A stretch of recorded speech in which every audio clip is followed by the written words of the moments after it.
gentlemen, turn your speakers up. It's time for the On the Mark Wrestling Podcast.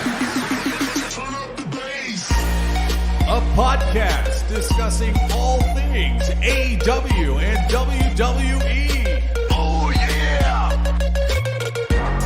Let's meet the hosts. First, a man hailing from the hub city in Indiana. He goes by @TooSweetKyle on Twitter. The host, Kyle Gagliardi. And your co-host, hailing from the Valley of Lake Tahoe. He goes by @JimTuck89 on Twitter. Jim Tucker. And last but not least, hailing from the cornfield somewhere in Indiana, the full-time part-timer, Ian Garavaglia.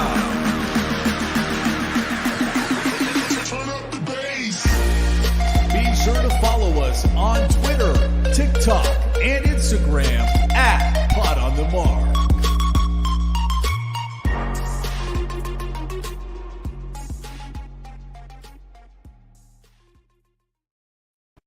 What is going on, everyone? You're listening to the On the Mark Wrestling Podcast, hosted by the Marks, for the Marks, and I am your host, Mr. OTM, Kyle Gagliardi, and one of my co-hosts is my good friend Jim Tucker, or as I like to call him, Tucky! What's going on, Kyle? We're starting to see each other rather frequently, kind of weekly now, and we are joined by none other than the podcast son @Ian Garavaglia.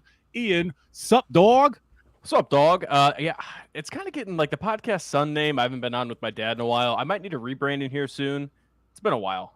Might just go down to, I mean, as the intro says, the full-time part-timer. Might head that direction. I don't know. We might see a gimmick change here. FTPT of OTM. Yeah. That's a lot of letters. FTPT. Clap, clap, clap. No, I don't like it. No. Actually, I like it. You know what? Now that Gags doesn't like it, I like it. You're just basically the big show of this podcast because you have a new gimmick every fucking month. Yeah, well, you know what I like that I was involved with? You know what I like that I was just involved with? My interview with Missa Kate that we just released about a couple hours ago. She is currently a free agent. I think a lot of speculation is going on, so if you're following Missa on X @MissaKate23, she has put out some hints there, and there's the graphic right there. You could check it out on YouTube. It's also on all podcast platforms right now for episode 104. I know you guys got a chance to check it out. What did you think of what Missa had to say? Two quick takes. She's a very nice, kind human being. Yes. Genuine and authentic human, as you'll find, and sneaky jacked. Yeah. Okay. She showed me up. Yeah. Okay. Just those are my two, and we'll see it. You know, what'd you think? Well, I am very jealous because I was supposed to be a part of that, and then a tornado said otherwise, and we lost power for the entire day. So I was out on the podcast. I did get to watch it, though, and again, very jealous, and I cannot wait. Hope, fingers crossed, she could come back on here eventually soon again, because it's always a blast talking to her, because what you see and what she portrays, not in the ring, because she's not very nice in the ring, but she's a witch sometimes. But yes, in person, she's as genuine as you can imagine. That's just that Chicagoan hospitality right there. Amen. Her sister was a witch.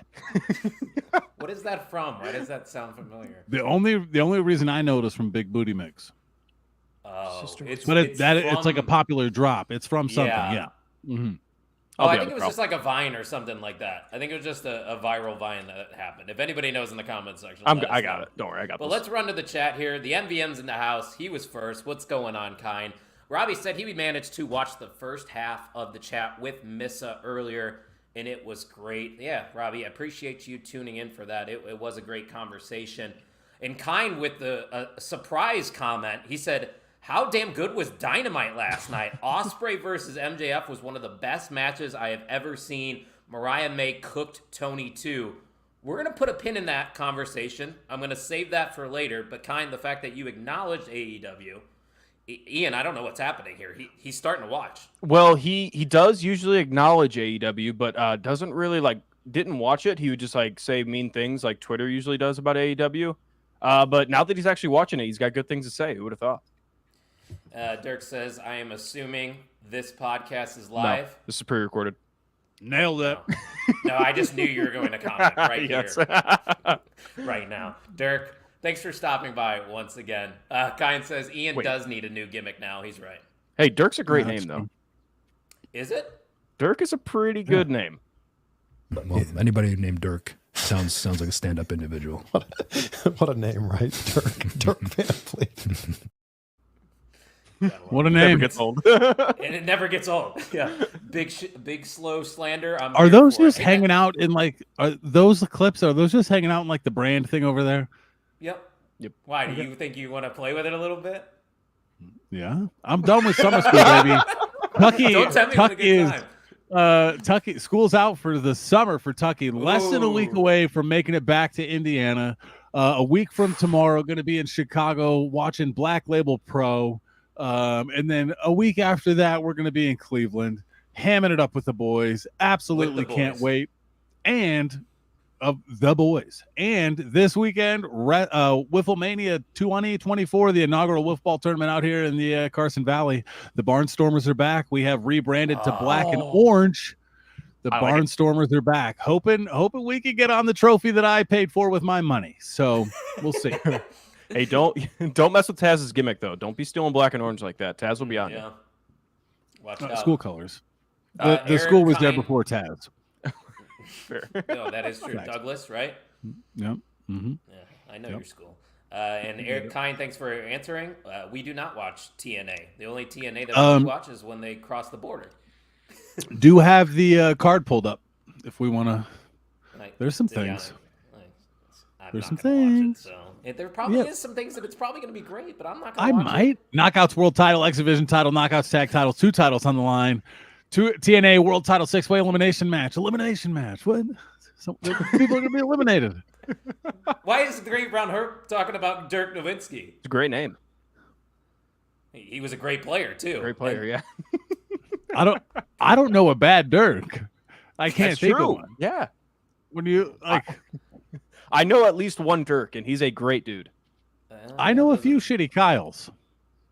Oh yeah, well yeah, Kyle's not a great name. Yeah. Go ahead and do the show. I didn't say it was you. Well, yeah. Ladies and gentlemen, welcome to the On the Mark Wrestling Podcast. To my right on your screen is Ian Garavaglia. Oh, we got a guest. We got a guest. I'm moving you around. Back to normal here. Let's get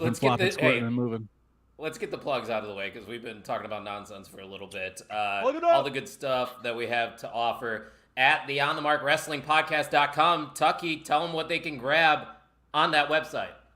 Tapestries, cloth that you can hang on your wall. We got them. Coffee mugs, a vessel for your morning caffeination. We got those. T-shirts. Want to show your belly button? You can. Crop top. Gags model the crop top. What? OnlyFans, baby. I told you. I didn't show my upper chest. Your nipples were exposed. We saw your nipple. Damn it. Screen cap on that. Somebody's going to post that. Not available on the OnTheMarkWrestlingPodcast.com is a picture of Gags with his shirt up, but we can do 8x10s. Gags, I mean, 20. I have been working out lately. Yeah. Love it. Hell yeah. 2 months straight now. OnTheMarkWrestlingPodcast.com. Good stuff going on over there for sure. And the great stuff happening at the Main Event Wrestling Network. Not just us here at OTM cooking. The Wrestling Junkies have a huge announcement that they have kept very close to the vest.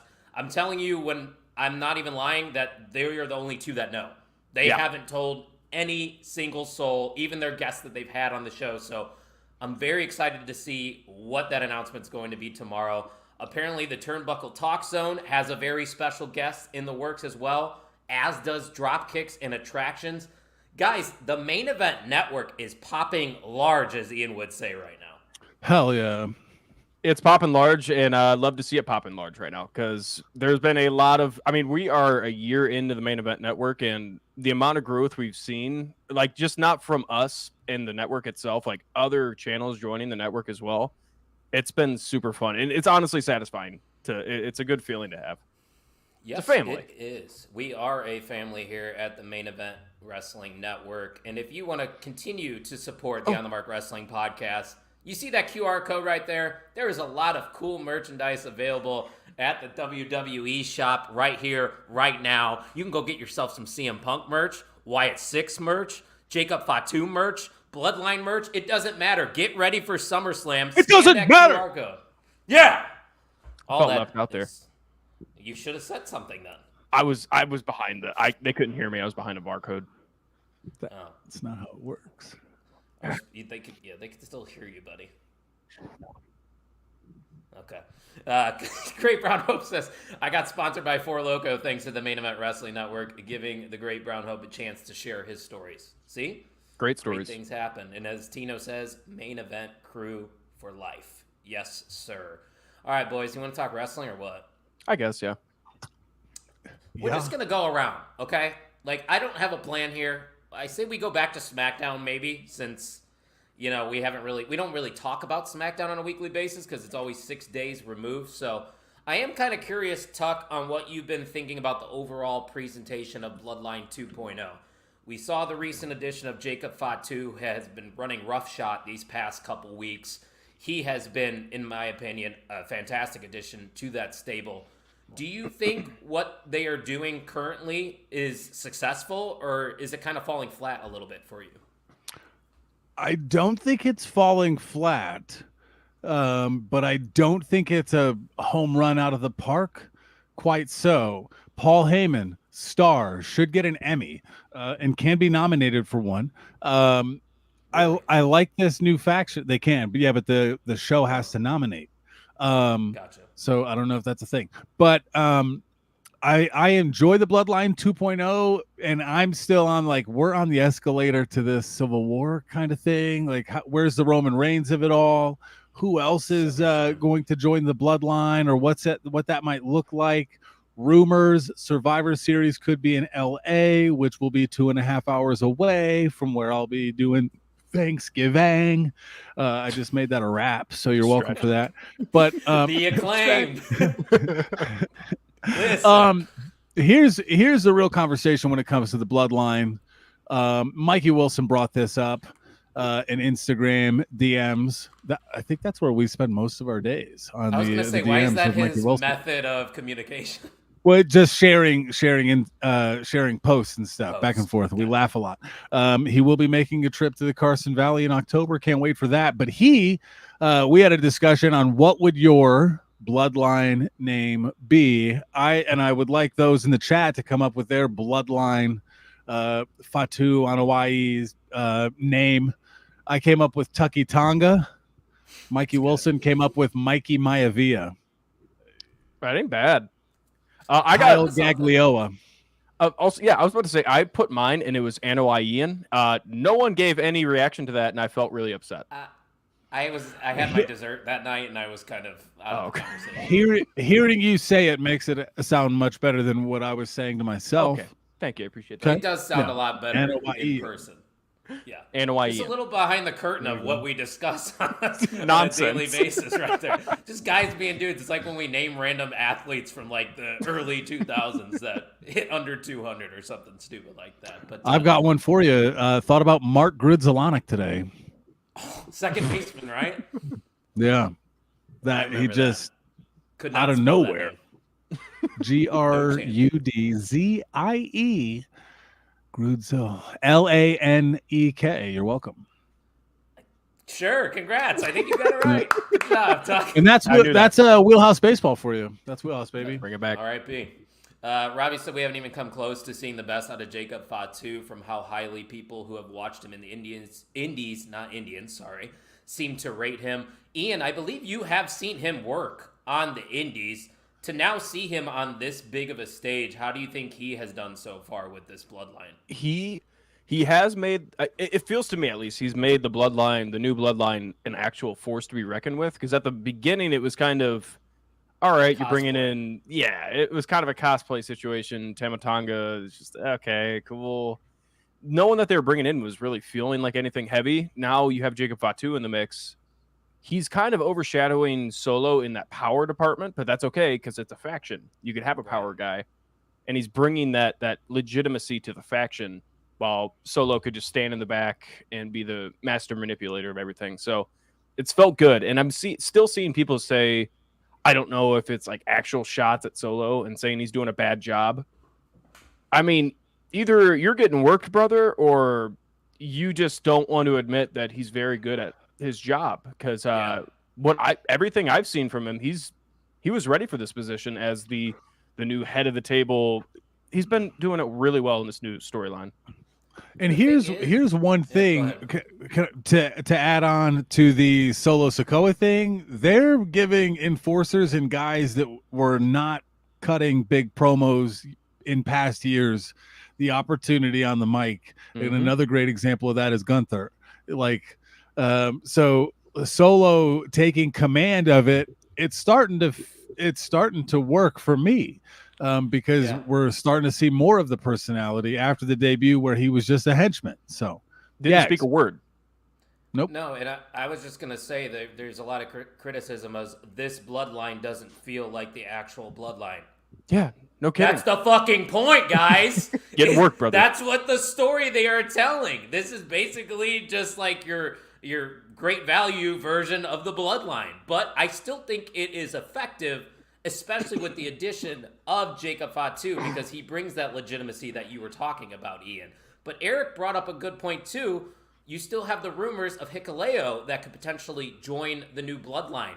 Whether he aligns with the heel side of things or the face side, I'm not too sure, because I think we all agree, and I think, Tuck, you mentioned it earlier, that eventually this is heading to a civil war, probably at War Games. So who would be your babyface side to oppose the new Bloodline? Roman Reigns and his squad. I think Roman's going to be over like Rover, dude. Roman, Jay, Jimmy, Sammy. Gonna hit. I would say just do everything. Any person that has any tie to the NOIE Fatu family, bring him in. If it ends up being a 12-on-12 kind of match, it could literally be the WWE versus the Bloodline 2.0, and I'm there for it. Because that's the Royal Rumble in January. It's the Bloodline Royal Rumble. Fatu's an NOI family. Yep, that's all it is, dude. The Bloodline Rumble. Yep. I mean, I think this is all of this has to culminate to something extremely massive in proportion to the point of we have never seen this before in any part of wrestling at all. We need violence. Yeah. The problem with the Attitude Era was that DX and NWO were on different brands. Right. You know what I mean? Each brand had a tentpole faction that ended up getting kind of spoiled without other relevant factions along the way. And then you hear like WWE's building two factions from the same family to lock horns, and it is an interesting what is this going to look like in 2027? You wouldn't be crazy if you said that some of those members wouldn't even be in the company anymore. I don't think. Like, I wouldn't be surprised if they just use them for this story and then they're out. And they'd be. I would imagine they'd be happy with it. Yeah. Is Survivor Series too soon? Like this Survivor Series, no, to run it like from August to November. No, is that? I think that's where you do it. I don't know. But that's just again, the start. Are we in the sixth inning? You know, like that would be that's got to be the start of a year-long. I don't know. Cool. Like I do like. I'm still digging that. Yeah, he's saying that he would like the Tongaloa and Tamatanga to eventually become tag team champions, and then they can have Jacob Fatu involved in that as well and implement the Freebird rule style. I think that'd be something, Ian. All right. Yeah. I mean, I don't think they necessarily need the titles because that's not their goal. I don't think. In my eyes, they're not anywhere near the titles because they don't necessarily want them. They just kind of want to make Solo into the guy. The tribal chief. Yeah, into the tribal chief. I don't think you need the titles necessarily, but I wouldn't hate that. It would help a little bit, yeah.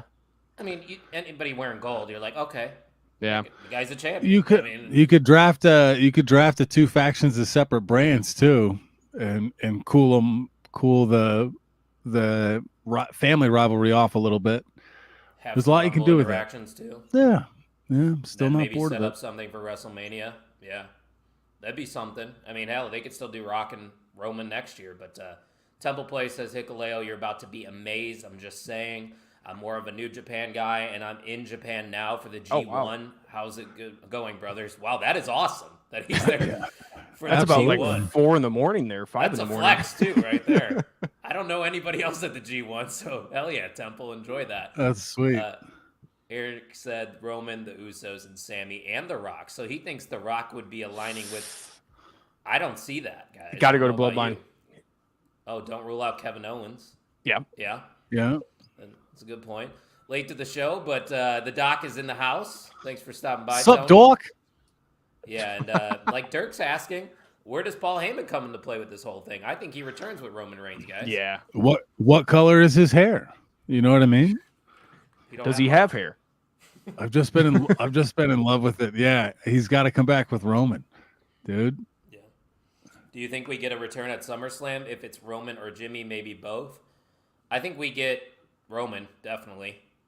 I honestly, I could see where he's coming from. I would more lenient on the both side or just all of them at the same time. Roman, Jimmy, and Paul Heyman come out. All of them right then and there. I know it's wasting a lot of pops you could get, but it's kind of getting to that story, that part of the story where it's okay, they're back and they are banded together. I think that would be if they're really wanting to give that. If they all strut out together though, that's one super viral mega pop.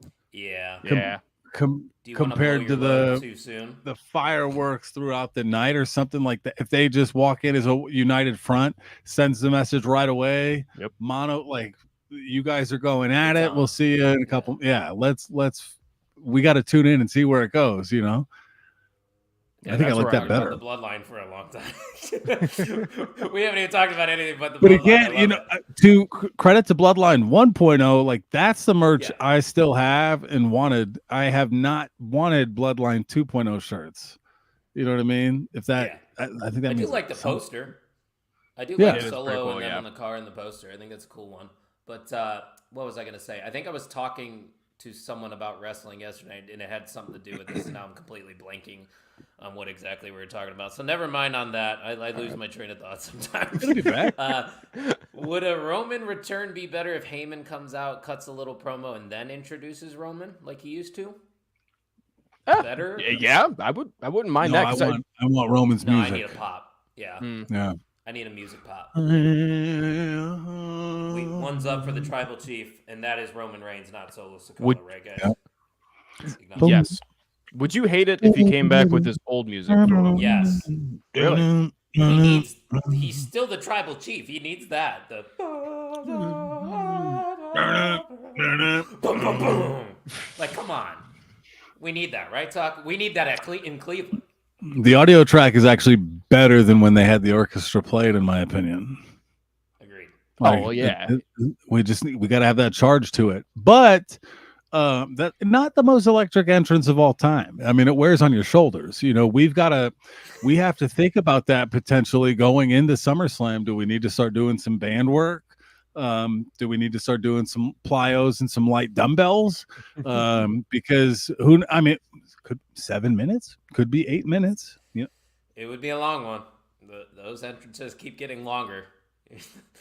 Just end up doing. Talk's just going to do that the rest of the podcast. So I think that's enough talk about the Bloodline, guys. Let's move on over to Monday Night Raw, where things are definitely heating up between Rhea Ripley and Liv Morgan.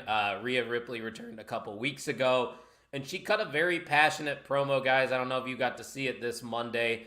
Basically saying she was going to end the career of Liv Morgan and take that title with her at SummerSlam. Ian, I want to go to you first on this one. First off, Rhea returning was an awesome moment. Love that. Yeah. But that promo that she cut was one of my favorite ones that she has cut as of late because of the intensity that she brought to the microphone there. And I think that matchup against Liv Morgan, the story that they're telling has been fantastic. I don't know about you. Yeah, I will bring this up. So I was just watching, I don't know if anybody's seen Cody's new show that they're doing on YouTube with him. Yes. It's What Do You Want to Talk About? He had Bailey on there, and Bailey was talking about how great the women's division could get if they just, I mean, it's around the titles, but it's more emotionally involved. And which is what they're saying with Rhea Ripley versus Liv Morgan when you have Dom Mysterio in there, whole bunch of cards being played at perfect time, obviously, but this is just showing how great they could be because Rhea Ripley's promo, obviously, you just said it was emotionally charged and it wasn't just, I'm going to come for that title. There's a whole lot more to it. And having Dom in the background in the ring, I think it added to it. I think he's starting to play his part very, very well. And I don't know which side I want to pick right now. And it's making me question. I don't know where he's going to go with it. No, and it's not just Dom, Tuck. You have Finn Balor in the mix as well, kind of beefing with Damian Priest. Like, there's so many layers to this Judgment Day right now. And I never thought we'd be here. I mean, realistically, right? with how it was going with Edge and like eerie, dark, mystical, I don't know. But Rhea Ripley staring down the barrel of the camera, talking right to Liv Morgan, saying limb for limb, you're going down. I'm going. We might see a murder in Cleveland. Yeah. At this point, I'm Team Rhea Ripley. Love it. Do you think this match needs a stipulation? No. Dom on a pole? I think it does. I would say it does. They haven't even really brought no holds barred. Yeah. Dom on a pole match. That too. Shark Cage. James Ellsworth. Shout out. You could do that. And Chris Jericho. Chris Jericho was in a shark cage too one time. Tuck, how's your arm feeling? I have electricity pulsing through my fingertips right now, and I'm going numb. We'll see. Is 4 minutes good? Is that a good first set? I'll give you 4. You did bring up 8 minutes earlier. No, 4 is fine. Yeah, but that's 2 weeks from now. We don't want to hurt him. He's got to make it. He's got to make it to SummerSlam. And for the audio listeners, Tuck is still acknowledging the Tribal Chief right this second. Almost to 3 minutes now. Waiting for it. Rhea's promo felt real. She was very intense and had sting to it, like she does really want to end Liv's career. Makes it better and feels real. You want to see Rhea is really going to do it. Yeah, I agree with what you're saying there for sure. Doc says, I think it's safe to say Rhea is one of the most over people in wrestling right now, male or female. And I think the face term is coming. Tony, I don't think there is a turn. I think she's a face right now, boys. She wasn't. I felt like she was a face at Mania when she won it.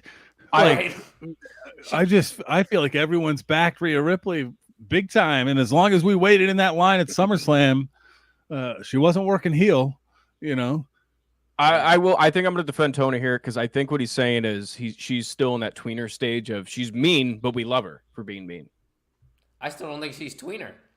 Ever since she returned, she's being treated like the star of a babyface. Like everything screams babyface. Even her and Damian Priest's interactions backstage have been very kind. Like they're not talking shit unless it's about Liv Morgan. So yeah, true. Yeah, I think she already is there. Great Brown Hub says, put all of Judgment Day in the shark cage. Carlito and R-Truth help Rhea win since they're not officially in the Judgment Day. Yeah, I mean, that makes sense. You're over 4 minutes, by the way, Tuck. You can put that down if you'd like. Oh, we're going for it.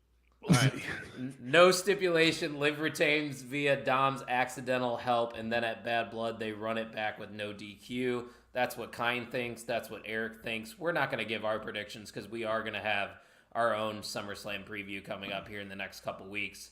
But Eric says the only issue I have with the feud is we all know they're friends in real life. Oh, can't think like that. We know that about everyone. Yeah, can't think like that, Eric. They all get along. They're working together. We know that. You just got to suspend that from your mind and don't even think about it. Yep. Whatsoever. Just dive into the stories that they're trying to tell you on the television screen. All right. There is flack for that, though. I mean, that is a thing to think about. It is a thought. You just got to do what you said. You got to lock in, for the characters. You got to do what you got to do, right? Oh yeah. So let's move on here to more things happening on Monday Night Raw. I wanted to touch on Priest and Gunther's interaction because honestly, when I found out that this matchup was going to be happening, I wasn't too excited. You know, you got two big guys here. It's going to be okay. But I tell you what, Gunther didn't hold back in that promo, and I think it added something to this feud for SummerSlam, boys. I don't know if you're with me on that one. I'll speak first. I have been very vocal about my disdain for Damian Priest's promos. Yeah. This was the first promo I wasn't going, ooh, stop it. Stop talking. I felt this one. And it was because it was more emotionally driven. He just talked about how he came up and how Gunther came up. And it felt cool because it's that blend of reality of getting brought up in riches, getting brought up in the slums, and getting brought up in the poor community. So it's like that is what you bring in. And I feel like hopefully out of this feud, Priest kind of unlocks something new with his character. He starts to realize, okay, this was something better. It felt better because I was really bringing out my own history in this. Yeah. This actually really, like you said, this is starting to sell me on the match, which is obviously exactly its point. Yeah. So I'm giving Priest some credit here. That promo wasn't bad. It was pretty good. I would agree. Well, I think Priest is on the verge of being a big baby face. Yeah, especially, I mean, coming away with what Gunther said, you have to feel some sympathy towards Damian Priest. You know what I mean? And even if Priest fumbled, and he did not, he did a great job. Yeah. It just, Gunther made you start liking Priest too. And I like his argument. I like Gunther. Like, it does make me care about the match. Yeah. And a lot of people criticize Gunther and his, promo abilities. I think he proved you right there and then that he is very capable of being a top heel in this company. And don't be surprised if he's world champion in the matter of weeks, months. It's definitely going to happen on one of the next 2 PLEs. So definitely wanted to touch on that. Update on the arm situation, Tuck. How we feeling now? I think we're closing. Yeah, about 30 seconds away. I think we can hit 8 minutes. We're doing it. Okay. There is a timer right there from Ian, so it is legit. He's struggling. Looks like the doc agrees with you, Ian. He said, I've been heavily critical of Priest as a world champion, and I still don't think he should be world champion, but I really enjoyed his promo with Gunther. I think it was his best work yet. Yep, he was totally agreeing with you there. You guys on the same page. Love to see it. Great Brown Hope says, Lesnar returns at SummerSlam and attacks Priest and Gunther. Keep him out. Maybe? Keep him out. Yeah. We don't need him right now. No. There you go, Tuck. 8 minutes, everybody. 8 minutes acknowledging our tribal chief. Bow your ones in the chat right now for Tucky. Putting in the time. Yeah, the night before a wiffle ball tournament. That's no. Intelligent. No. And we'll beat your record next week. Not the oldest guy in the field. There is one gentleman older than I. So 24 people significantly younger. So we'll see how it goes. Half your age. Just trying to build the spirit of wiffle ball out here, Here we go. One's in the chat. They're acknowledging you, Tucky. Kind says Gunther really did not care. Pro went in on Damian. Yes, he did. The promo was great. It had emotion behind both sides. This build will be amazing if that promo is to judge off of. Priest is going to grow from this. 100% yes, he is, as is Gunther. That's how you set up a big match on a big PLE, because everybody always says SummerSlam's the second biggest pay-per-view of the year. Let's make it feel like one. And I honestly can say, Tuck, and maybe it's because we're going, I'm probably at a 9 out of 10 on the excitement level. I think they've done a great job this entire card so far. I agree. I think if I had to rank excitement levels going into it, it would be Nashville for me 2 years ago. Yeah. That would be this one is number 1, then Nashville, then Detroit, and then Vegas. Vegas, I was, still COVID-y, and the card was that's not. That's why I thought you would have been excited for it, just because you get to get back into the crowd, No. It wasn't. I was pumped for Nashville. No, it was. That SummerSlam was not a good one. And last year, that was the Becky Lynch squash of Bianca, dude. That was during my fantasy draft. It was very difficult to watch SummerSlam and draft a team. I don't even think I made the playoffs, so that explains a lot. Lesnar always returns when we least expect it. And you're right, Great Brown Hope. And it definitely could happen. I'm not going to say it's not going to, but I don't think we need it to happen, is what I'm saying. If Punk is cleared to compete at SummerSlam, my excitement level will be at the highest in a long time. Yeah, I would agree, because it's kind of weird. They're like do we really believe this is going to be a triple threat, or do you think this will be just Drew and Punk at SummerSlam? I honestly don't know. And I think that's a good thing with this storyline, because Punk hasn't even really shown his face unless it really means something to show his face, which is a good thing. We've been talking about how the Punk interference thing has kind of gotten annoying, at least for me. I don't know if you guys feel the same way. It's kind of gotten annoying for me. So like keeping him off screen and always have the question of, all right, is Punk going to show up here to interfere with this promo from Drew? I think that's a good thing. Yeah. I don't know how long they're going to take it for. Obviously, we've had no official announcement on when a match is going to happen, but we're going to get the match at some point. And maybe it's just Drew versus Seth, but I feel like they've done that on PLEs a lot recently. So at least throw CM Punk in the mix if he's good to go. I'm not sure, but anything else from that one? Would be good to move on, boys. Moving. Let's keep on moving. Let's talk about the Wyatt Six, more specifically Bo Dallas, Eric Rowan, and Chad Gable. A very eventful program here and a good segment on Monday Night Raw as we saw Chad Gable come out there and call out Bo Dallas. We got to see the real Bo Dallas. Thankfully Chad Gable figured it out for us. Who was Uncle Howdy? I had no idea. Put the two together, just great job on Gable's part. Yeah. Yeah, we gotta thank you, Gable, in the chat right now. But obviously, that wasn't the smartest decision. Bo does come out. He starts getting his ass beat by not just Chad Gable, but the Creed brothers have finally aligned with Chad Gable. Something that we have been speculating now for a couple months, honestly. Which I'm very excited to see where this feud is going to go next, Tuck. But I know there is a lot of people on the fence about how the Wyatt Six has just been presented as a whole. Where do you stand on them so far? I hope it picks up the pace a little bit.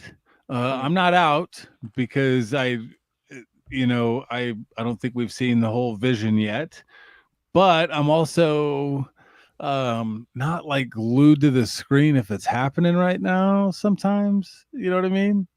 So we'll see. So let me ask you this. Are you talking like not as glued to the screen for everything, or is it just when they appear in the arena? Because I'm enjoying the interview segments. I think those are must see. Oh yeah. Yeah, I like them, but I'm ready for some heat of some sort. And I think the Gable incident on Monday moved the needle a little bit. So that's what I enjoyed that, because I think we're getting somewhere now. Yeah. And like Ray Brown Hope says, Ian, I wonder how Gable was able to convince the Creeds to be his minions, because now they're marked men just like Gable. Looks like we might be setting something up for SummerSlam potentially. What do you think about that? Would it be just a singles match that you would like to see, or not even have a match? I don't know, because we still haven't seen them in action in ring. The Wyatt Six, I mean. The Wyatt Six. SummerSlam. That's the thing, is just I don't know how they are going to look and be perceived when they get into the ring and wrestle. Like they could have. I'm a firm believer that if it was all cinematic and it was these cutaway scenes, I know it's not good for live audience. I completely understand that, and I get that critique. But at the same time, that's where they thrive, because this is as much like fictional as you can get, especially in today's world, and it's still believable because obviously we have the backstory and Bo Dallas and the rest of the members. So you have that, and you could display those emotions. I mean, Rowan's documentary there, that's almost tear-jerking stuff. That is most Rowan. That's all he said. That who's gonna miss me here. Yeah, that was so good. And that's the stuff I want to see out of a group like this. But obviously, it comes to a time you have to put them into the ring, or you have to have a match, you have to have a fight. It's just I don't know how they get there.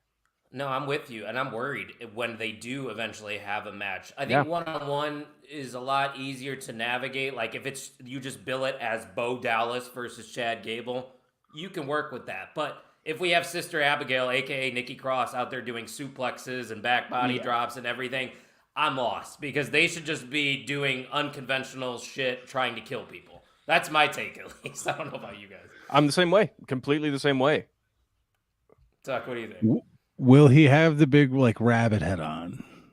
Yeah, exactly. he's That's the wrestling? question. That's the question where No, I hope not. It'd be Entrance, weird. yes. No, the yeah. way they've been displaying all the characters, especially Bo Dallas, like Bo Dallas and Uncle Howdy, those are two different people or personas. Like it's a split personality thing. So they can't be Bo Dallas's face wearing the Uncle Howdy gear. Like technically that doesn't make any sense. Why is that a thing? So there's just so many questions to be answered. I don't know how they're going to navigate it. I don't either. Here's a question: is Bo Dallas going to wrestle with his shirt off? People are asking. Are they asking? Nobody. No, I just. Okay. I'm gonna say yes. The shirt on. I don't think I've ever seen him without a shirt on. Oh, Did you he not have for when B-Team? he was Bo Leave. When he was Bo leaving, he was doing it. Oh, you weren't around during that time. No, Bo yeah. Leave days. You weren't watching. He didn't wear a shirt when he was Bo leaving. He wore a singlet. You're wrong. No, Thank I'll you. show you right now, dumbass. Oh, never mind. He went to a singlet. Okay, he started shirt off. Yeah, when he went to to B Team, he went to a singlet. But Okay, thank you. Okay. I don't think I've seen his nipples. You've got to believe. You saw my nipples tonight. Oh yeah, I have nipples. that's gonna get clipped. I think it was good that Chad called Bo out and acknowledged the fact that they're human. I agree with you, they're kind. But I liked how Bo was laughing throughout being whooped. Yeah, he did the yeah. That was a tribute, obviously, to the late, great Brody Lee, which was a nice touch as well. So good shout there, kind. Great Brown Hope says they would have to act like beasts as opposed to men. Yep. The way Rowan and Harper and Sanity were, not only monsters, but also unstable is what made dangerous. And that's a great point. But again, the only argument to that is they were still human. They were just swamp people coming to, and they were just insane. Like, I'm sorry I'm really getting into this because I love horror movie stuff. So, like, blending this into wrestling is just always so, I don't know how you do it because the official Wyatt family, those are just crazy swamp people, which you see in horror movies a lot. And you could do that. But I don't know. Yeah. Hey, Great Brown Hope understood that reference. Meet the Parents. Great film. Great film right there. A couple more things I got. Last thing I have on the WWE side of things was our main event on Monday Night Raw, where Sami Zayn successfully, I guess, retained his Intercontinental title via DQ. Granted, I did not watch the last 10 minutes of this match because I was taking cover because there was a tornado that touched down right down the block. So I can't speak on the match, but I do know what happened. And now that it seems as if they could potentially be setting up a triple threat between Dragunov, Sami Zayn, and Braun Breaker. Tucky, I got to ask you this. Would you rather see just a straight-up rematch with Braun Breaker and Sami Zayn, or do you like the addition of Ilya Dragunov in that match? I think I'm happy with either. I love Ilya Dragunov. Drafted him years ago. I like the match with Braun Breaker and Sami Zayn. If you do a triple threat, that delays you getting back to Sami and Braun a little bit. That gives it more legs, maybe. I don't know. I'm happy with either. My thing is, Ian, before you go, is I want to see Dragunov face off against Gunther for the world title at Bash at the Berlin. So that's why I would say I wouldn't want him in this match, because I don't want him losing for the Intercontinental title and then winning the world or challenging for the world heavyweight title, I should say. I would just say wait a little bit, hold your brakes a little bit on Ilya. He's got a lot of time. But I love the idea of a triple threat. I actually don't know. I love the idea of the triple threat here because, I mean, Braun lost clean. He lost clean to Sami, so why would he get a rematch in this case? But now he's earned the rematch just by beating the crap out of Sami Zayn every single week. So, and then Ilya comes in to save him. So it makes sense to put him in the triple threat, and it gives Ilya more shine. Like, this is giving him a lot of shine if this ends up being a triple threat. You know what's interesting is they're running, I believe, tag team matches on the Indies right now, with Ludwig Kaiser and Gunther taking on Sami Zayn and Ilya Dragunov. Found that to be interesting. Maybe that's a little writing on the wall of things to come and whatnot. But I love the Intercontinental title scene right now. I know a lot of people, Tuck, are kind of crapping on Sami Zayn's reign, but I think this is exactly the kind of reign you want out of your top babyface. And I think he's earning it, and like he's building like I'm starting to back Sami Zayn again because it appears he's going on this run. But shout out to a previous Great Brown Hope comment. He said you would go outside to challenge the Tornado in a Tornado tag team match. My question to you, Kyle, what current WWE or AEW superstar would you like to tag with against a Tornado? Come on. Oh, I know my answer. Can't be no one else. It's got to be Johnny Gargano. I know my answer. I thought you were going to say Cody Rhodes. No, Johnny Gargano. That's my guy. We both, our last names start with G. We're about the same height. Good-looking dudes from the Midwest. Come on. We know how to handle tornadoes out here. Go ahead, bitch. I have an answer. I actually have two answers. One current and one former. The current would be Otis. That man's not leaving the ground. My former answer would probably be Hurricane Helms because, I mean, yeah, it takes one to know one. Yep. Yeah, that's fair. That's fair. Tucky, what Stand about back. you? I was gonna go with Otis too, but I'll switch it to Will Ospreay. Get him spinning. You know, kind of maybe counteract it a little bit. Not necessarily take it down, but you get out of here, Tornado. You think you're gonna tornado right here? Nope. Go that way. We get Claudio. I like your question because Doc says Braun Breaker. Dude would run through the tornado and defy gravity. Mm-hmm. What about Claudio? One? I don't know.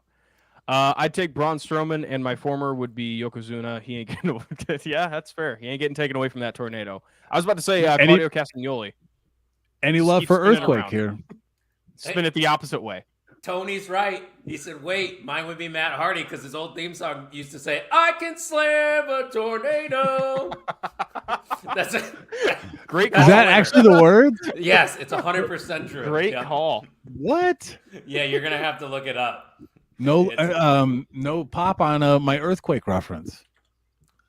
I was going to mention Earthquake, but great call. I'm sorry, Tuck. Earthquake gives me bad flashbacks to my old podcast that I did not enjoy. Okay. Oh, sorry. It has nothing to do with sorry you. for the PTSD. Vietnam flashbacks, guys. That's why I'm doing this podcast now. I enjoy doing That's on this. me. That's on me. I'd take Brock Lesnar 1F5 and that tornado is done. Great pick. Mm-hmm. According to Matt Hardy, he can slap a tornado. He can dry up a sea. When he lives for the moment, there ain't no one greater than me. So, yeah. He was right. Weird. The resume doesn't lie. A tornado. There it is. Great Brown Hope's happy that he popped you, by the way. What? Like, you can't. No, you can't. You can slap a tornado. No, you can't. You're going to get hurt if you do it. It's not going to feel try. Shout out Great Brown Hope. Yeah, shout out to the Main Event Network. Shout out to Missa Kate. Go check out that interview. Now available on our YouTube channel. Make sure you get some WWE merch by using this QR code. We are done shilling about the WWE. Let's move on and discuss a little bit of AEW Dynamite. We don't typically dive into Dynamite, but as I was talking to Ian before we started recording, I've thoroughly enjoyed Dynamite the last month. I thought they have been putting on great episodes as of late. And it continued here with episode 250 as MJF and Will Ospreay went for a literal hour. They had an hour-long match for the International Championship. And what a match that was, Tucky. Truly, I did not expect that match to even go past a half hour. It goes an hour, and it was incredible in my opinion. Yeah, it was like 15 minutes in. You're like, all right, okay, good opener. Right. 20, 25. You're a half hour in. You're like, man, they're giving this a lot of show. And then I looked up, it was like 44 minutes into the show because I started about a half hour late so I could start from the beginning. I saw the timer. I'm like, we're 44 minutes in. Okay. All right. Got to be a time limit draw. Ospreay retains, makes MJF look strong. But we have a new international champion. MJF defeated Will Ospreay, which I was honestly a little bit surprised to see. And it's funny, you bring up the length of the match and whatnot. I got home around 8 o'clock, and when I turned on my TV, Will Ospreay and MJF were wrestling. And when I started on DVR and I noticed they were the opening match, I didn't put two and two together. I thought there was like a DQ finish and they reset up like a tag or something later. No, it was the same match that I jumped into live. when I started it. It was crazy. But Ian, I know you got a chance to watch a little bit of this one and, a couple other things from AEW Dynamite. What were your thoughts on this one? Because for me personally, it was a match of the year candidate. Yeah, definitely. It's up there. My favorite thing about this was kind of AEW has reminded us pretty much every single title match. All right, hey, there is an hour limit draw on every title match, 20-minute draw on every single match in general. So this was kind of that reminder, like, hey, this is like a wake-up slap. Hey, this can happen at any point. So this is why you tune in. If you like good wrestling, this is why you tune in to our weekly show. And on the page, we were at Wiffle Ball, and I told you, I was like, hey, dude, did you see the card for this Dynamite? And you go, I didn't even look at it. And I said, it's a pretty dang good card. And I mean, I'm looking at it right now. Little Rock, Arkansas. Yeah, that was weird choice for episode 250. I thought the same thing, Tuck. They're touring. They're on the road. They got places to be. People live there voluntarily? I guess. Yeah. Oh, no, it's a choice. Yeah. Mm-hmm. But Ian, go on. Sorry. Cheap? Well, I was just saying, it was like, I'm looking at it right now. There were 5 segments throughout the entire show. 5. Yeah. And now we're regarding that Dynamite as one of their, I would argue probably best Dynamites. It's not really expanding stories. However, this is a celebration. This is their 250. It's their celebration. Let's do what we do best, and that's put our best guys in the ring and show off what they could do. And we had a title change. Yeah, we had a title change too. So this match was just fantastic. Tuck, you or somebody else want to read this? I'm tired of reading comments. MJF versus Ospreay was fucking incredible. AEW really is where the best wrestle. There were some incredible spots. MJF did damage to Ospreay's leg, and they played with it for like 15 minutes, then ignored it. Laughing emoji. Yeah, no, he's right. It was fucking incredible. I agree with him. He said ending was fire. Ospreay not doing the Tiger Driver. Yep, that was a nice touch because it nearly ended Bryan's career. And then MJF goes and gets the win with 3 seconds left. Holy, what a banger. I will be watching next week. And that's the thing I always had a complaint about with AEW television. I've said it on this podcast. I've said it to you too multiple times. I didn't feel like I needed to watch weekly television. It didn't feel significant. Like week to week, you kind of were just putting together matches and that was it. Now you're starting to build something. Now we're making sense. Now we're telling stories. And that's what we want. When I talked to Miss Kate, the one thing she wanted to accomplish in her next company was storytelling because she knows that's how you get people to buy in. Yes, AEW is where the best wrestle, but moves are only going to get you so far. Mm-hmm. That's why I think Dynamite has been great recently. And that's why the indies are kind of distinctly different than some of these bigger promotions because, when you go to a Black Label Pro show and you have the champion, what's the matchup? What's the feud? What's the story? And TNA's putting in work, NXT's putting in work, AEW. The stories are where it's at. And I hope AEW continues this trend of telling compelling stories. Yeah, it seems like we're starting to get back on track a little bit here, and especially with All In on the horizon. Could be some good stuff happening, and don't forget, you still got the rumors of Bryan Danielson potentially having his last match at Wrestle Dream, which I believe is happening in his home state of Washington. So that's another thing to keep an eye on. And yes, Doc, unfortunately, the learning tree was on AEW this week. It was the worst part about the show. I don't need him on my TV anymore, guys. I just don't need him. Sorry. Yeah, we're fine without him. This is a good comment, though. He brought up, Kine brought up the feud between the Elite, because we're about to get that Blood and Guts next week. That Team AEW team, for one, doesn't really feel like true AEW through and through. It also lacks star power, in my opinion. Yes, you have Swerve. Ooh. Yes, you have the ROH World Champion, but let's be honest, Ring of Honor, you gotta pay to watch that. Not many people are watching it. Okay, I'm gonna argue. You said it's not AEW. Go off, son. The only person that doesn't feel like AEW is Mark Briscoe. And love Mark Briscoe. Love the Briscoes, all they do. That's not me throwing shade at Mark Briscoe. All three of the other guys, that's AEW. Darby Allin. He started in WWE. Give me a second here. Darby Allin. That is a homegrown talent. He's become a pillar. He's one of the best in AEW. Homegrown, at least. Acclaimed, same exact thing. They were a tag team that got thrown in while they both joined AEW, became one of the staples of AEW. And then you have Swerve. Yes, he was in WWE before. However, things dried up for him. He left he got fired from the company, came into AEW with Keith Lee. He wasn't made right away. He had to remake himself in AEW, and all the AEW fans saw him grow in to what he's become now, which is a juggernaut and one of the hottest things, if not the hottest thing in AEW right now. That's my argument. They're all trying to protect AEW because AEW gave them that rebirth. I know that's really deep thinking, but that's how I see it. No. You know what? I don't do this often, but I think you kind of changed my opinion on that. Yes. I think that's fair, Tuck. What do you think? Thank you. They should have had you on the show last night. I'll be the commentator. No, and I mean, it was a compelling build. They built towards it. You know, they made you want to tune in a little bit next week, but they didn't do that. So good job, Ian. Thank you. Ian made it make a lot more sense. They just set up this match in a backstage segment. I feel like, one, you should have made that announcement a little bit earlier. But I do agree with Kine, the Darby Allin thing coming down from the rafters in the main event.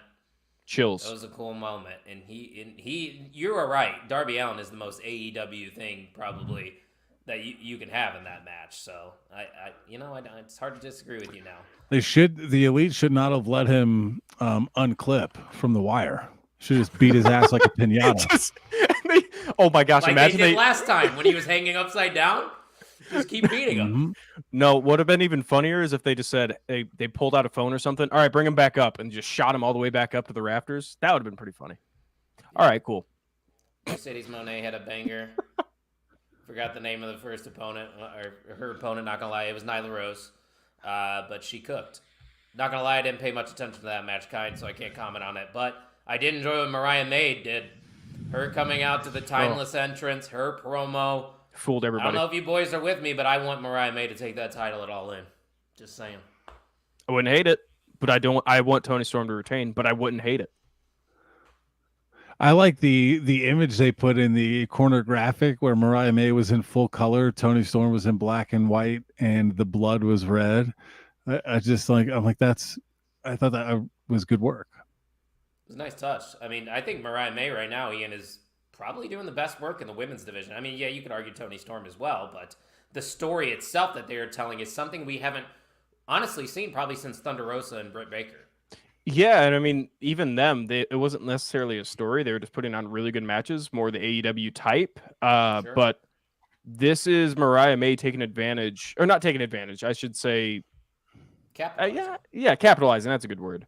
And obviously, Toni Storm and Mariah May have had their past together in the ring and other companies, and now I would like to imagine Toni Storm is probably smiling in the background, seeing what Mariah May is becoming right now. Yeah, because she's becoming a bona fide star. She was from Australia, went to New Japan. Yes, Stardom. New Japan. Okay, Stardom. Yes, and then came over to AEW. No one knew who she was, and now she's completely taken over, it's really cool to see another AEW grown talent. Success story. Yeah. I mean, they are out there, folks. You can thrive in AEW, and Mariah May is absolutely doing that. But here we are, boys. Double show OTM extravaganza was a doozy. First off, Ian, I rolled with the name. I said, why not?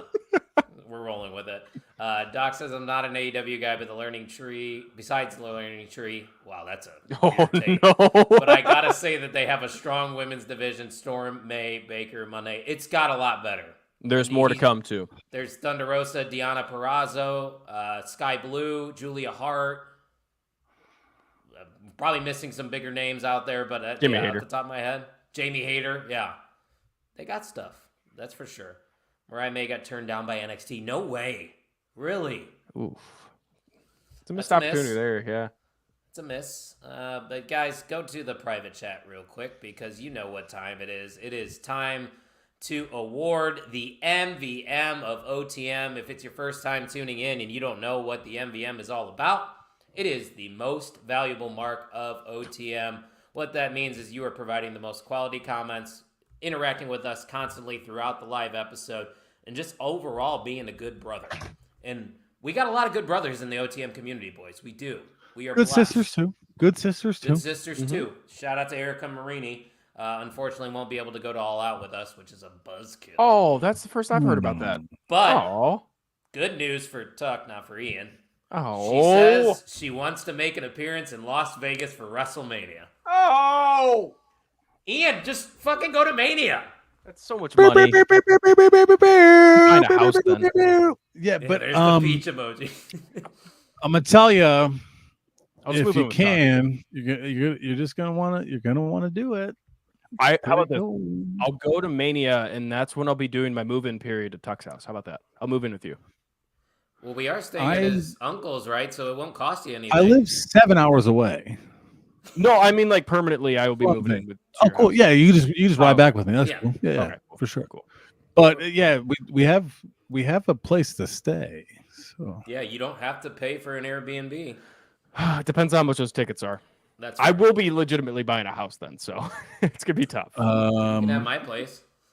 Oh, okay. Actually, yeah. Honestly, the timing might actually. I would ballpark about $500 for tickets. Oh, way more than that. We paid $447 last time. I thought we paid $800. Nope, $447. Because we're talking That's really $220 a ticket. Oh, I thought you meant per ticket. No. Oh, we paid. Okay. You Venmoed me $447 because Mikey Wilson asked. Oh, that's not even that bad then. Okay. No, dude. Let's make it happen. All right, Ian. We got a little sidetracked. I'll let you announce our MVM. Yes. So, the MVM, I've had a lot of history with this man. He has been an MVM multiple times. I don't know if he is actually, well, that just ruined it a little bit, and still Kine for the MVM. Congrats to Kine, a big AEW guy now, apparently. So that's weird to see. He's turning the corner, I think. I think it's Suck almost it, Ian. I think it's almost like too much AEW. Now you're making me hate AEW for actually liking it. So go back to hating it. It's like a Tony Khan burner or something like that. See, Kine, look what happens when you give things a chance. Good things can happen. And, it's true. You know, we can be more positive about professional wrestling, and that's what our goal is as a whole at the Main Event Wrestling Network. So make sure you show some love to everybody that is creating content. We got bloggers, YouTubers, podcasts. We got it all. We got a mixer coming up, I believe. I think we're in talks with the Junkies on getting something set up. And speaking of the Wrestling Junkies podcast and us, we are headed to Cleveland in just a couple weeks. I get to be reunited once again with my boy Tucky as we head to Cleveland. I'm going to be at AEW on Thursday. We're going to be at GCW on Friday. And we're going to be at Summerslam on Saturday. Talk about a weekend. Oh, yeah. Jealous. Yep. Good. Should Ian, be. tell them about our website and all the good stuff we got there. Yeah, you can get your tapestries there. You get a shirt just like this. This is our basic shirt. But you also have a bunch of other shirts. You can get the Bryan Danielson appreciation shirt, which just comes in the straight white shirt with a very simple font, just as Bryan Danielson would like it. I'm closed up, so they can't hear me anymore. But we also have coffee mugs. We have a lot of stuff on the markwrestlingpodcast.com. All the proceeds go straight back into the podcast and the producing of this podcast because it does cost us money, not me, but Kyle money, Tucky money, and it goes straight back into those funds. So it does help out. Just so you guys know, I had to add more money into the StreamYard account just so I could stream the Mysticate interview, because if you pre-record on here, you can't post a stream that's more than an hour, and we went a minute over an hour, so I had to pay an extra $30. An extra $30 to stream that. So I took $30 out of my pocket so you guys could just see it live. I could have just posted it to YouTube, but I did it for you. I did it for The Rock. And as Tony was saying in the comment section, thanks, guys. Thanks for tuning in. Appreciate you. I thought that was a pretty decent Jericho. I don't know about you guys. That wasn't bad. That wasn't bad. That was more like Matt Menard to me. Tuck, what's going on here? What should they do? What's going on? You're gonna take this QR code, okay? This QR code is gonna take you to the WWE shop, okay? That's an affiliate link for the boys at the On the Mark Wrestling podcast, if you know what I'm saying. So make sure anytime you're going to WWE shop, you hit up that QR code. The link is also linked on our Twitter and probably Instagram Linktree. You know what I mean? Yes. It's there, and that supports the channel as well. Another great way for you to show your support. Well, we appreciate it. Yes. Yeah. We do. Like Tony said, thanks, guys. Once again, we had 2 shows this evening. We don't do it often. The Junkies, it's just a normal day to them. But for us, it is a lot. So thanks for sticking with us for these 2 episodes. Tuck, why don't you send us home? Oh, it's a great time to be a wrestling fan. I'm so excited to get back to Indiana. We got Black Label Pro. I might make it to the AEW show. We'll see how that works. GCW. We got Summerslam coming up. It's a great time to be a wrestling fan. We've got I buy TNA. I don't tomorrow. I might. Or Saturday. Is that Slammiversary tomorrow? Slammiversary Saturday. Saturday. You know what? I got Haskell over this weekend. My friend from Indy. Maybe I'll buy that and get Ian to come over and I'll be there. It. All right, Tuck, you coming over Saturday? No, I'll be over at some point though. In whatever it is. Yeah. You do got to come back to the crib when you come visit, just to see it for old time's sake. Just to see it for old time's sake. We'll see. We'll record in there. Yeah, we'll record it in the kitchen table in the corner like we used to. We do have to figure out what we're gonna do about next week's show because I'll be in Indiana. Oh, but I have a 5K on Thursday. Oh, but we would do the SummerSlam preview in Cleveland. I don't know what that means. We're gonna do it beforehand.